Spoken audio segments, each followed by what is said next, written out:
The one you shared our lesson. I'm Jacob Riedel, and I am the Kansas State University Formula SAE Frame Team Leader. And this year, I was in charge of making the frame, and I had 4 main goals set out to decrease the weight, increase the driver comfort, maintain the rigidity, and make the frame easier to manufacture. A little background. Our 2010 car had really good rigidity, but weighed a lot. This made the car really hard to handle, extra weight, slower acceleration. We improved on it last year, but we still saw some room for improvement. And with the reduced members that we took out of the frame due to a smaller engine and just a smaller car, we were able to knock off just a little bit of weight.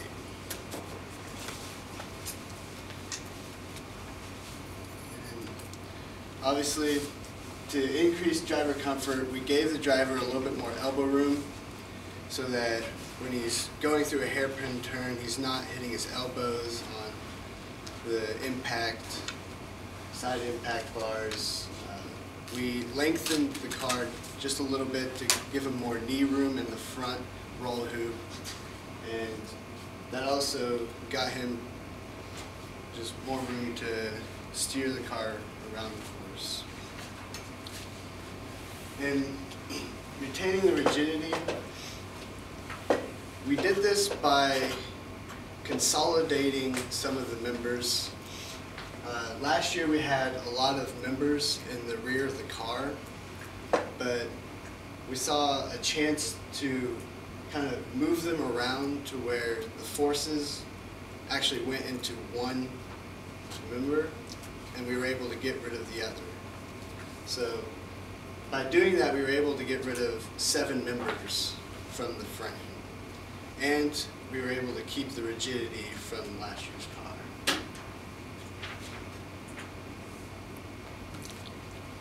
And this is actually the numbers from the old frame.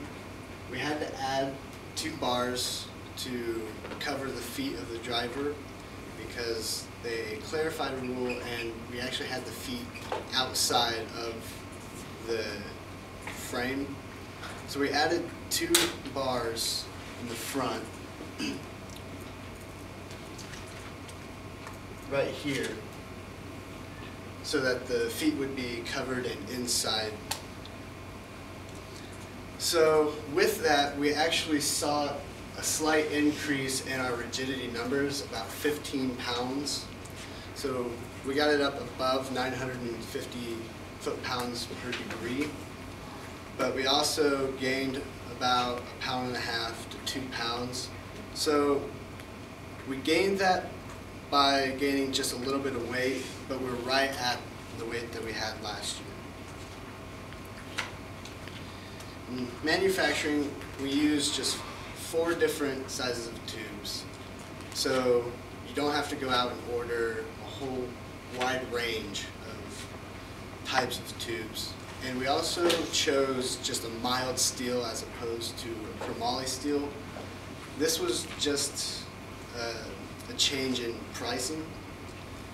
There's a slight difference in the tensile strength of the 2 different types of steels, but I concluded that it wasn't worth the price that we had to pay for the steel.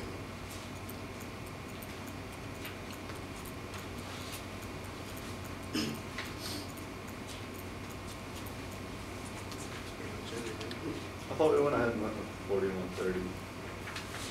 That's what we ordered. Yeah, but it's not chromoly. Yeah, it is. 4130 is chromoly steel. I thought there was a difference. I thought that was a difference. There was 4130 and there's chromoly. Chromoly is like a brand name of 4130. Like, Kevlar is a aramid composite. Yeah. It's like clean. Well, chroma tube has chromium and molybdenum in it. Like, how is it a brain? How can I call it chromium? I guess it's just a normal paint. Like, it's not a brain. That's what slide steel calls it. Yeah.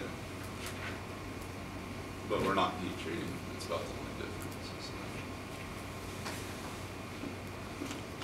We figure out all the jig stuff. One thing I was reading the other day, and it was a question that I got asked last year, is if we were to hit something with the front impact attenuator, what's the effect on the bulkhead? I couldn't answer that question, so you might want to just take the bulkhead plate and fix all the outside corners of it, and then do like a split line of the impact attenuator to do that force on it. That way you have a deformation on it and stuff. Yeah. We're gonna have to do a impact continuator test. Yeah. To redo that data. Yep. But yeah, I agree. Do like say that don't just make the front bulkhead fix. Go further back and see what the front members do. SolidWorks won't let you do that. Can't you just do like a drop test for the frame? Yeah, you can, but you can't have the front you can't have the front bulkhead plate on there. For some reason, weldments and extrusions don't work together. Like you can apply a connection and everything, and it What won't if you work. just made a little snippet portion, all extrusions of like the first foot of the frame? Oh, you could do that. Yeah. It'd just be kind of, I mean, it wouldn't be that hard to do. It'd be point to point and go. But yeah, that would be what you have to do. You can't use the weldment model to do it. You do like an assembly and like make the bulkhead a separate part and like attach it in an assembly and then run your FEA. Like I don't understand how that just doesn't work together. Just SolidWorks does not like it runs weldments Yeah. as a beam model with nodes, and the way it calculates it, it just does not let you put an extrusion in there with it. Like the frame, like the suspension tabs, Yeah. I couldn't run suspension tab FEA with the frame. I had to make a point with another weldment as the suspension point in order to run that FEA last year. How does high stress areas fare with this frame, like around the diff, around the engine, around the suspension components? I didn't do any the diff because I didn't know where it would be located. You know. But as far as the suspension, we saw just as much rigidity as we did in last year's frame. Hey, Actually, what about having, since we're putting the bell crank very up high, how does that affect, since it's not going to be, it's going to be mounted somewhere away from the node, right? How does that affect the tube? That would be something I'd have to run. I don't have the new model on my computer yet. I couldn't drive. I ran it.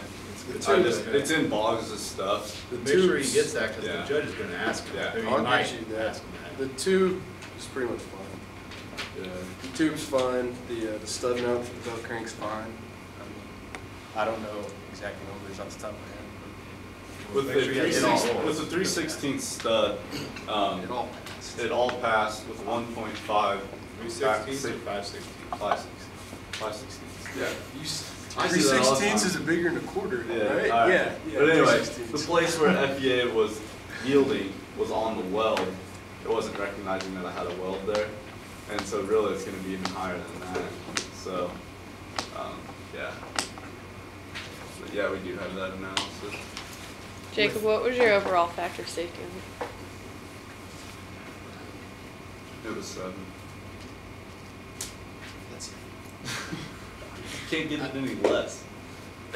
Like I'm trying to get it less than 7. You can take some bars out, that'll drop it. Well, then you're not Yeah, afraid. but- I'm just saying, that's how you drop it. I'm just. This is an arbitrary loading situation that the actual factor of safety, you don't really know as you do it with the physical test, so. You Someone just wants apply to T-mode the car. a load, right? Well, with the suspension loading, suspension and diff loading on Panther, it was 7.